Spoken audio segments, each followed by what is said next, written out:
Focus on Headline.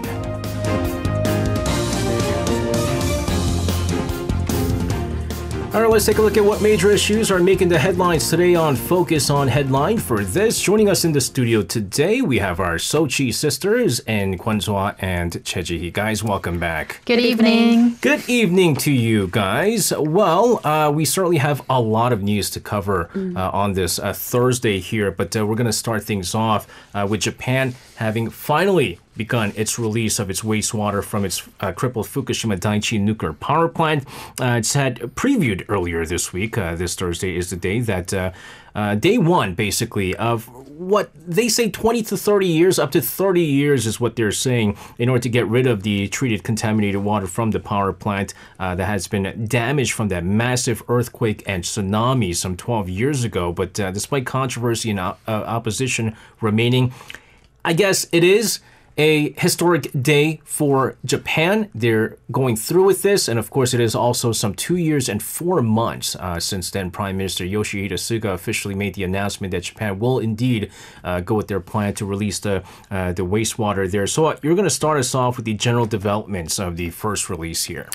Right, at around 1 p.m. this Thursday, or to be exact, the switch was turned on at 3 minutes past 1 p.m., Japan started to release treated radioactive water from its devastated Fukushima Daiichi nuclear power plant. This comes, as you just mentioned, 2 years and 4 months since the Japanese government under then Prime Minister Yoshihide Suga had decided to handle the decommission process of the damaged reactors by treating and then dumping the wastewater that's filling up the tanks into the Pacific Ocean. And it's the first time in 12 years since the tragic earthquake and tsunami in 2011 that melted down 3 reactors. There are more than 1.3 million tons of water that have gone through a custom purification system, or the Advanced Liquid Processing System, in short known as ALPS. This Thursday, around 200 to 210 tons were said to be released into the ocean. Although that sounds like a lot, if you talk about hundreds of tons of wastewater, it's actually a much smaller amount than what's to come in the upcoming days, because today is just the first day of the release. According to the plant's operator, Tokyo Electric Company, 7,800 tons of water, or the first batch, is to be released over the span of 17 days, and that's around 460 tons a day. Until March next year, around 31,200 tons are planned to be discharged, and that's a mere 2.3% of the radioactive water currently stored. That meaning the entire process is to take actually more than 30 years, but that's also just a rough prediction. With rainwater and groundwater continuously mixing, the water is still increasing. The Japanese government aims to complete the decommissioning of the plant, or to shut it down, between 2041 and 2051. Yeah, and so that timeline is quite interesting. You're saying how that it might actually take more than 30 years to fully, release all the wastewater from the Fukushima nuclear power plant. But that the decommissioning of the plant, they're saying, is that the set timeline is at max 2051, but considering a number of other issues at hand, it might take longer than 2051 is what some of the experts are saying at this time. But the discharge of the contaminated water, again, is going to be a very, very long process here. And so, let's talk about what the whole discharge process is going to look like for the next 30 or so years. Right. So it definitely is going to be a long process, as the Fukushima power plant is projected to release its contaminated water for approximately 30 years, that is. Now, this is a matter of concern for many, as the long-term effects of this discharge on the environment and public health are still not fully understood. Like Soa explained earlier, TEPCO plans to dilute 460 tons of contaminated water with seawater for 17 days before it discharges the initial release of 7,800 tons. And until March next year, the total amount will be 31,200 tons. And TEPCO's principle is to release the contaminated water in a sequential order based on tritium concentration, starting with the lowest concentration.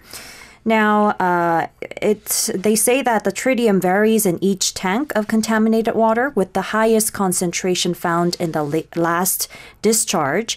And the Japanese government has claimed that less than 22 trillion becquerels of tritium are released when discharging contaminated water that has undergone the ALPS for 1 year. That's the Advanced Liquid Processing System, which is the multi-nuclide removal system that removes various radioactive materials from their treated water. Now, meanwhile, TEPCO has yet to determine the amount of contaminated water to be discharged after April next year, and they plan to release a discharge plan around April each year, taking into account the tritium concentration, facilities needed to shut down the plant, and the tank operation as well. Now, Japanese media have reported that 70% of the contaminated water in the tanks needs remediation, and there's no way to completely prevent contamination, making it difficult to predict when the discharge will be finalized. But according to Mainichi, it takes about 2 months to transfer the treated water from the many tanks to a separate tank and treat it with that process I mentioned earlier, the Advanced Liquid Processing System. And due to various circumstances, it's likely to take a long time to complete the entire discharge process. Yeah, so now that I do remember, Mainichi Shimbun was the media outlet that had sort of slammed the plan set forth, the blueprint, so to speak, set forth by TEPCO, because they were saying, again, the 2051, I believe Mainichi was the one that came out that said that it's going to take longer than 2051. They were saying that it's 30 years and the level of tritium is a concern. So it's Mainichi Shimbun, for our listeners, again, just a reminder, they're more progressive media outlet in Japan. And so they've been sort of against the idea, despite the fact that they're a Japanese media outlet, they've been against the idea of releasing the contaminated water into the ocean there. So if the IAEA is on site, right? I mean, we know this, and then there's talks about how South Korean experts going to go in and out and stuff like that. They're going to be watching over the water release to make sure everything is going smoothly to the safety standards. So tell us more about their proceedings, though. Right. The International Atomic Energy Agency has kicked off its on-site monitoring of the discharge this Thursday, as it had promised to do so, with an office stationed at the Fukushima reactor. This is part of the IAEA's multi-year safety review of Japan's water release project, meaning the nuclear watchdog aims to continuously make sure that all international safety standards are met. The agency released a statement today with its Director General Rafael Mariano Grossi saying its experts are, quote-unquote, on the ground to serve as the eyes of the international community. The director added that the agency's presence should serve in generating the necessary confidence that the discharge is being carried out in a safe and transparent manner. Following the Japanese government's announcement on Tuesday that it plans to start the release on the 24th, so this Thursday, the IAEA took samples this week from the first batch of diluted water that's set to be released and confirmed the concentration of tritium, the element that cannot be removed through the purification process, is below the operational limit of 1,500 becquerels per liter. The agency also opened a webpage that provides real-time data from Tokyo, including water flow rates, radiation monitoring data, as well as the concentration of tritium after dilution. Korea, meanwhile, will be informed on a regular basis on the IAEA's monitoring process under the IAEA Republic of Korea Fukushima Information Mechanism, or the IKFIM, an agreement that the two have set to address public concern in Korea. Currently, there are no Korean experts at the site, but according to the government in a briefing today, they will be dispatched every 2 weeks to the IAEA office. And speaking of that briefing, Prime Minister Han Duck-soo called on Japan this afternoon on behalf of the Korean government to disclose information in a transparent and responsible manner for the next 30 years.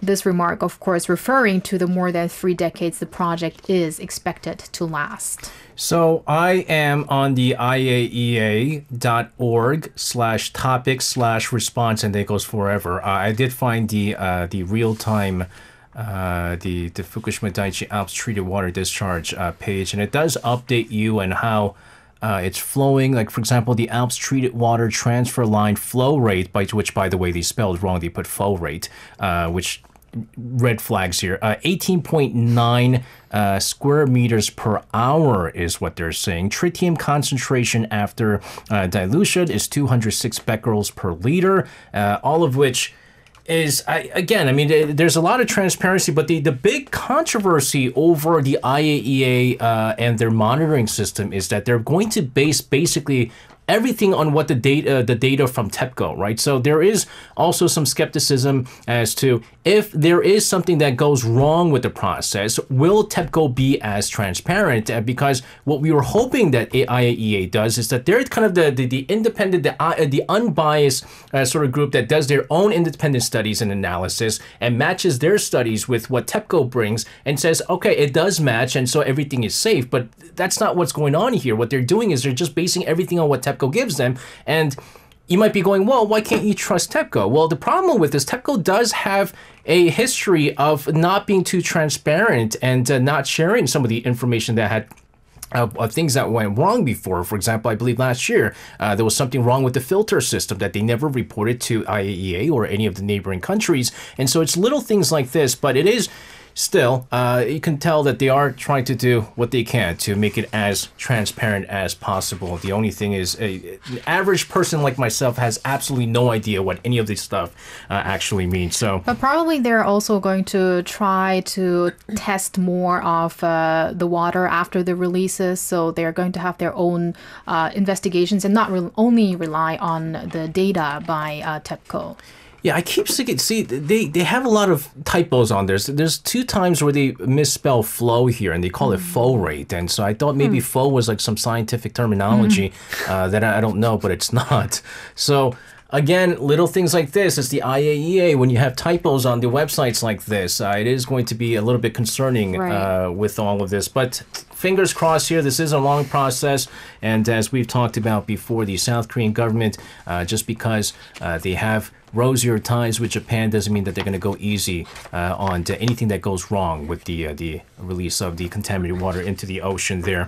In the meantime, before the National Assembly's plenary session, the ruling and main opposition parties argued over Japan's contaminated water release. Let's talk about what each side's argument over the matter is. Ji, you have more on this. Right. So South Korea's political parties are in conflict over the release of radioactive water from this Fukushima nuclear power plant. And the People Power Party called on the Democratic Party, which last night held a candlelight vigil to block the discharge, to stop spreading any myths, while the Democratic Party criticized the government for not stopping the discharge. Now, the ruling party stated that protecting people's safety and lives is their top priority regarding the discharge of polluted water, and they will collaborate with the government to prevent any harm. And it also criticized the Democratic Party and told them to stop destroying the livelihoods of fishermen and the industry by spreading fake news and false propaganda. And in an effort to alleviate the concerns of fishermen and also bolster the fishing industry regarding the drop in consumption of seafood products ahead of the Chuseok holiday, the PPP plans to implement measures to increase seafood consumption. And the Democratic Party, on the other hand, held the Yoon Suk-yeol government accountable for not actively speaking out on this matter. And DP lawmaker Woo Won-sik told KBS Radio that there are alternatives to discharging the water into the ocean, such as burying it underground or releasing it as water vapor. But I believe these are a lot more costly compared to just discharging it in the ocean. And he also pointed out that the Japanese media reports reports that the government and the ruling party had requested an early release to Japan was a major issue that had created public suspicion, and this cannot be taken lightly. So it appears that the controversy surrounding this delicate matter will continue for the time being. Yeah, I mean, so it's true that there were alternatives, safer alternatives, but like you said, I mean, it is there are more expensive alternatives as well, and just basically treating it and then releasing it into the ocean was the cheapest, which was basically the criticism that Japan and TEPCO had initially faced. But I have to say, you have to kind of give it to the ruling party on this one, because I think even despite the fact that there's some opposition, and you could do all the candlelight vigils and you could do all the protesting as well, but once the IAEA gave them the green light and Japan said they're going to go with this, there's nothing that could really stop this from happening, right? So the best thing to do then is, okay, the release is going to happen. We need transparency. And if anything goes wrong, then we're going to answer to that, which is what basically the ruling party did, right? Han Duck-soo, the prime minister, came out saying that if it exceeds like any of the international standards, if they find out anything is going wrong with the release of the wastewater from Fukushima, they're going to even file an international lawsuit. I think they're also making the imports of fish, seafood coming in from Japan a lot stricter as well. So it's not like they're going, hey, listen, everyone, it's good. We can drink from the water. Fish, eat it. Everything's fine. Let's trust. It wasn't anything like that. So I think the ruling PPP kind of played it as best as they could, considering the situation right now. And I mean, what can you really do, right? It's not like Japan is going to go, oh, we're sorry, we're not going to, you guys are protesting, we're going to stop this, right? It's not going to happen. Right, and that's also a very different stance from the U.S. currently, because the U.S. government is actually really positive regarding the first day of the release. And considering that South Korea just had a summit with the U.S. and Japan, it could maybe, you may think that it could be a little bit more welcoming, but I'm glad that that is not happening despite any political, stances. I think the U.S. is, because U.S. has been relatively quiet on the matter, right? In fact, they've been supportive of the matter because it's the least of their concerns at this time. They don't want to risk anything to sort of taint the ties with Japan, right? Because the U.S. for the longest time, speaking of the trilateral summit, for the longest time, they've been trying to get South Korea and Japan to be buddy-buddies so that they can have this trilateral cooperation that they've always wanted, so they could counter against Russia, they could counter against China, they could counter against North Korea, but China being the big one here. And so they're going to go, well, if it means that we're going to, and I almost guarantee you, if the U.S. said something about the wastewater going into the ocean, that Japan would have found another way to kind of deal with this right now, but they didn't, right? So the U.S. is basically going, this is not a big enough matter for us to kind of risk any kind of diplomatic tensions with Japan. So I think that's the reason why they were kind of in support of this. But nevertheless, interesting stuff. We will certainly continue to keep a close tab on this. And now that I know what the tritium concentration after dilution level is today at 206. I'm going to remember this number. You're going to check this every day now, right? I'm going to check this every day. If it goes up, I'm going to be mad. I'm going to be mad if it goes up, but I don't know what this means, right? So I'm going to need to do some studying on the matter here. As we mentioned before, it has to be below 1,500. 1,500? Oh, so 1,500 becquerels per liter is supposed to be what has to. All right, so far it's okay, but it's a low flow that's going on right now. So not full. No, flow, despite what they say, not foe. Let's move on. This is the other big news, and certainly has been overshadowed by the Japan issue here, because North Korea, they gave a timeline, right? And it's just like what they did with before. They gave a timeline, but it was on the first day of the range of times, the dates that they gave that they launched their first military reconnaissance satellite. It also happened the second time around, 24th to 31st was the timeline. Today's the 24th. They did try to launch a spy satellite into space, and they failed once again. So let's get the details of this. Sure. North Korea's state media this Thursday reported that its second try in launching a spy satellite has ended in failure. And this comes 85 days after the North's first failed attempt. South Korea's military had immediately detected the launch at around 3:50 a.m. this Thursday from the Seohae satellite launching station.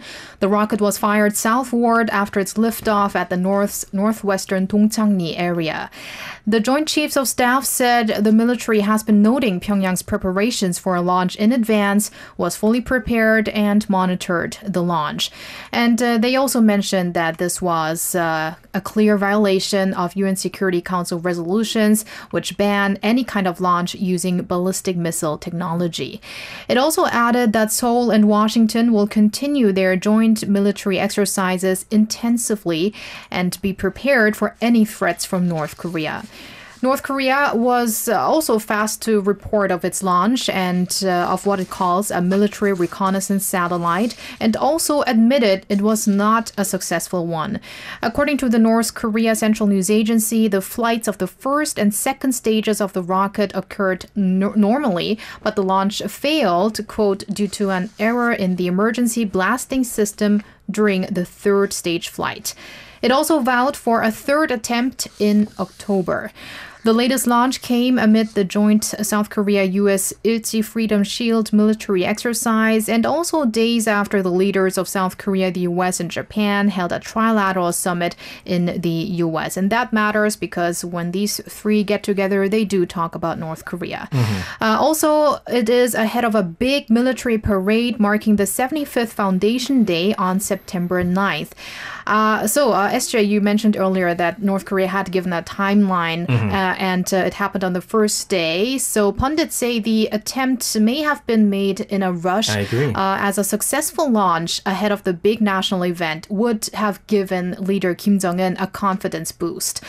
He earlier had scolded his government on the previous failure during a political meeting. Yeah, so the reason why I thought it was sort of rushed as well, and we're having our team, Korea Now team, we're having a meeting yesterday because Wednesdays are, team meeting and so forth, and we're talking about when we're going to be talking about the North Korea satellite launch issue. And I said, I don't think this is going to happen this week because the weather isn't so nice and they really have to make this happen. And so they're going to probably choose a date where, it's nice and clear and so forth. But I believe it was still raining around the northern parts. And so it wasn't the best day, I thought, for this. But I mean, they chose to... good point. Because actually I saw that only at that time, at that area, it was okay. Yeah. So it was really not the best condition because it was rainy and gray in the skies and so forth. Yeah, and I can imagine, again, there's a whole... you can actually make a mistake, fail the first time around, right? In fact, a lot of the major countries who have, tried to do this, they failed the first time around, but then the second time is a little bit big. So a lot of pressure on those the scientists over there. The NSC did hold an emergency meeting regarding North Korea's second attempt at sending this military reconnaissance satellite, and the analysis results were shared and discussed with U.S. and Japan. Let's get more on this. Right, so the National Security Council held an emergency meeting earlier today to discuss how to respond to North Korea's recent rocket launch. Now, the NSC members strongly condemned the action, calling it a grave violation of the UN Security Council resolution prohibiting any launch by North Korea utilizing ballistic missile technology. Now, President Yoon Suk-yeol was briefed on the results of the meeting, and he instructed to closely promote the real-time sharing of missile warning information, increased missile defense cooperation, and regularization of trilateral exercises, which were agreed upon at the Camp David summit. Now, he also urged the government to share the results of today's analysis with the United States and Japan and thoroughly prepare for possible additional provocations by North Korea. And according to the Foreign Ministry, Kim Gun, Seoul's chief nuclear negotiator, held a three-way phone call with his U.S. and Japanese counterparts, Sung Kim and Hiroyuki Namazu, earlier in the day and strongly condemned the launch, emphasizing that it was a grave violation once again of the UN Security Council resolutions. And in addition, the foreign ministers of the three countries as well, Park Jin, Tony Blinken, and Hayashi Yoshimasa, agreed during their three-way phone call to review unilateral sanctions against North Korea in response to its attempted launch of a reconnaissance ballistic missile. And they strongly condemned what they said was a ballistic missile disguised as a space rocket. Yeah, so it's interesting that they call it the reconnaissance ballistic missile, right? Not a reconnaissance satellite, because it does use ballistic missile technology, but you can kind of tell from North Korea they'll be frustrated with these comments because they could. It's very different from their ballistic missile provocations. In fact, they're trying to play by the international rules. They even went about telling Japan, hey, listen, between August 24th and 31st, we're going to launch this. And this is what all the countries do, right? They're going, this is not like our ballistic missile launches, so don't treat it like a ballistic missile launch. You guys all shot up, reconnaissance satellites up there. Why can't we do it as well? And so it is interesting, and depending on who views this, they're going to call this a ballistic missile provocation or not, right? But I was kind of worried about, although they do give some of those information to Japan and so forth before they do their test, that debris was, I think some of that fell near the Philippines. Yeah. And Japan also mentioned that was really not expected regarding the route. So you never know what can go wrong with those tests. Yeah, and that was the thing. I forgot. It was the International Maritime Organization, right? The IMO. They came out after the first failed launch, saying they basically slammed.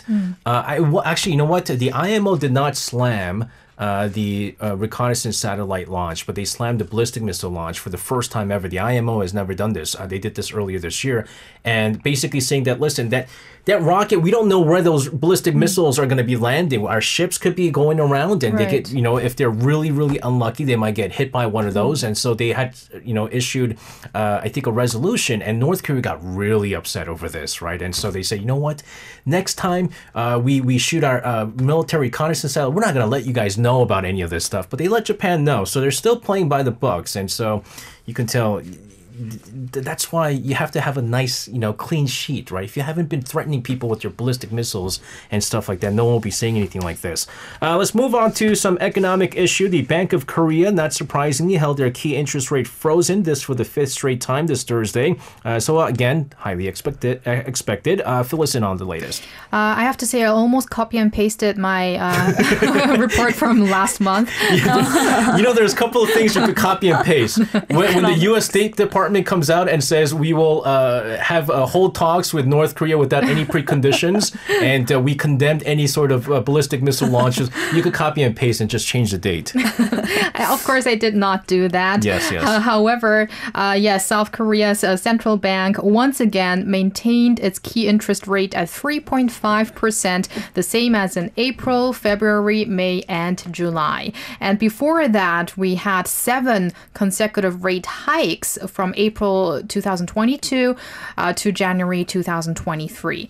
At its monetary policy meeting this Thursday, the BOK cited a slowdown in economic growth amid moderate inflation. In a statement, the central bank assessed that uncertainties of economic conditions and monetary policy in other major countries have increased, also mentioning that household debt trends have to be closely monitored. So that's why the board saw that it is just appropriate to keep its current so-called restrictive policy stance. In fact, let me cite what BOK Governor Lee Chang-yong said. He said it is appropriate to judge whether an additional rate hike is needed while keeping monetary policy restrictive for a considerable time. He also hinted that the members of the monetary board all left the door open for a possible rate hike. The U.S. Fed's decision on whether it will continue its tightening trend and the currency market's volatility are also all factors to take note of, is what the BOK head added. So it looks like we're probably going to see a few more freezes, and then maybe a hike. Yeah, and a lot is going to be impacted by what the U.S. Fed also does. And so how many more hikes do they have left on their sleeves is the big question. In the meantime, speaking of the Bank of Korea, they've also kept its forecast for this year's GDP growth at 1.4%. But it did revise the figure for next year, pushing it down by 0.1% percentage points. Gee, let's get more on this. Sure. So its latest economic outlook released today. In it, the Bank of Korea maintained its 1.4% growth forecast for this year, but like you said, slightly revised down its forecast for next year to 2.2%, indicating a weaker than expected rebound in the Korean economy. Now, the forecast for consumer price inflation is unchanged, but it's expected to decrease from the mid 3% range this year to the low to mid 2% range next year. And previously, the BOK had cut its growth forecast for this year 5 times since February last year from 2.5% before keeping it unchanged at 1.4% this time. Now, this means that despite the recent slowdown in China's economy, including the real estate crisis and the continued decline in exports, the BOK expects the Korean economy to continue on the growth path it projected 3 months ago. Now, the BOK's growth forecast of 1.4% for this year is the same as that of the government and the IMF. However, it's slightly lower than the 1.5% forecast by the OECD and higher than the 1.3% forecast by the Asian Development Bank and the Korea Economic Institute, the Korea Finance Institute, and some other investment banks. Now, to explain some of the reasons behind BOK's recent forecast, it's maintaining its forecast for this year as it believes that the Korean economy will continue to grow towards the end of the year, despite potential risks such as the Chinese real estate crisis and U.S. tightening. And this aligns with the government's recent assessment that the Korean economy's slowdown has slightly improved. Now, in its latest economic trend report, the Ministry of Strategy and Finance stated that although the economy will continue to experience month-to-month volatility going forward, the slowdown seems to have eased basically due to the recovery in exports and improvements in economic sentiment as well as employment.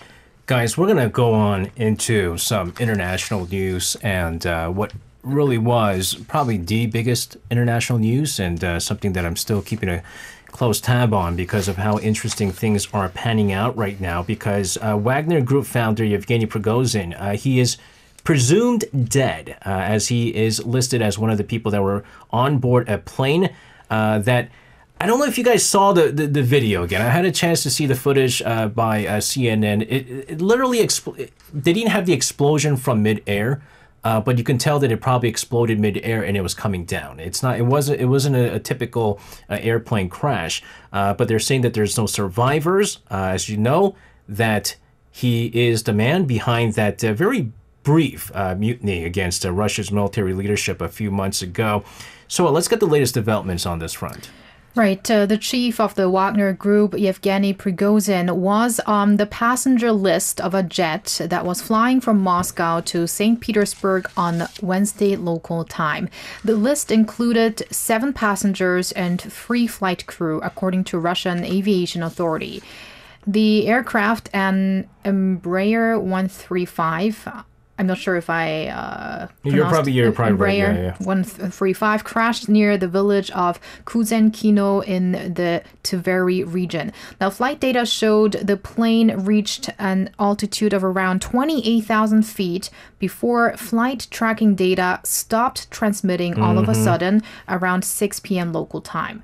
According to the Russian Ministry of Emergency Services, preliminary information said all people on board were killed, and 8 bodies were said to have been found. And SJ, you did mention the footage. I didn't see the footage, but the some images of it. And they said that one wing of the plane seemed to had been missing as it was crashing down.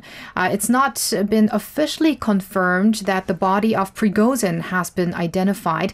And this is why reports still say that he's assumed or presumed or apparently dead. Senior Wagner commander Dmitry Utkin was also reportedly on the list of passengers. So how this crash occurred is not known yet. Investigations have been launched, and it might have been shocking news. It might have been not surprising news for some. I'm also citing US President Joe Biden here, who indirectly suggested that Putin may have been behind this incident when he said, I don't know for a fact what happened, but I'm not surprised. Ukrainian presidential aide said the plane crash was, quote, a signal from Putin to Russia's elites ahead of the 2024 elections. Beware, disloyalty equals death. Now, Prigozhin's whereabouts were pretty much under concern following his mutiny or attempted mutiny in June or short-lived mutiny, which had left Russian President Vladimir Putin quite angry, although he later dropped criminal charges against Prigozhin. So actually this happened exactly 2 months ago. So a quick look back, Prigozhin, who was initially fighting for Russia in the Ukraine war, staged a rebellion against Putin and the Russian military, denouncing them for their war strategy that has killed many of his own people. And as I said, the mutiny was short-lived after negotiations with the Belarusian president, but it was a significant event that could potentially be the beginning to many more similar mutinies against Putin. With the head of Wagner Group now presumed dead, there are, meanwhile, questions about what happens to the thousands of Wagner fighters that are currently deployed in places like Africa and Belarus. Yeah, I mean, there could be speculations that there might be another new leader with this. But yeah, a lot of people are saying, even like they had the British intelligence saying, yeah, not surprised. I mean, we saw this coming. But again, you were saying that the plane reached an altitude of around 28,000 feet before the flight tracking data stopped transmitting all of a sudden. Mm-hmm. It usually happens when, for example, there are cases when like a plane hits like the side of a mountain, right? Because it's like, you know, hazy and they didn't see anything. That's one of the accidents. Or again, an explosion, a sudden explosion that happened. If you've seen the video where the plane is coming down, it's not like the plane is like crashing down. It's something happened. There was a mid-air explosion and it was just kind of smoke coming out from the top. And so they're saying highly likely that there's some kind of explosion on this. But there's also like other... rumors coming out that, Prigozhin was trying to fake his death, and that's probably one of the reasons. But I don't know. I don't see this. We'll see what happens. If they confirm, because they haven't 100% confirmed it just yet. Very quickly, India's successful landing of the Indian Space Research Organization's the Chandrayaan-3 spacecraft made them the fourth country in the world to have landed a spacecraft on the moon. Gee, let's get more on this. Right. So this day, the 23rd of August, 2023, will be marked as a historic milestone for India and its space exploration with the successful landing of ISRO's Chandrayaan-3 spacecraft. Now, India has now become the fourth nation after US and the former Soviet Union and China to complete its soft landing on the moon's surface. This feat solidifies India's position as a space superpower, especially with Chandrayaan-3 landing in a strategically important area near the moon's south pole. This is where scientists believe there may be water ice deposits that could be used as rocket fuel or even drinking water for future missions. Apparently, no other spacecraft in history has ventured into this key region on the lunar surface before. Now, Chandrayaan-3 was launched on the 14th of last month, and India's attempt to land its spacecraft near this lunar south pole came just days after Russia's Luna 25 spacecraft crashed into the moon on the 19th of this month after its engines misfired, and this ended the country's first lunar landing attempt in 47 years. Now, the lander, which is Vikram, will work to chemically analyze if there are any presence of ice and other elements. Big stuff there. Nevertheless, this is all the time that we have. So for now, guys, thank you very much for coming in today. Have a safe one, and we'll see you guys again. Thank you. See you again. You can listen to Korea Now with me, SJ Lee, by downloading the Arirang Radio application or tune in online by visiting www.arirangradio.com. So make sure you tune in Mondays through Fridays, 6 p.m. to 8 p.m. Korea time.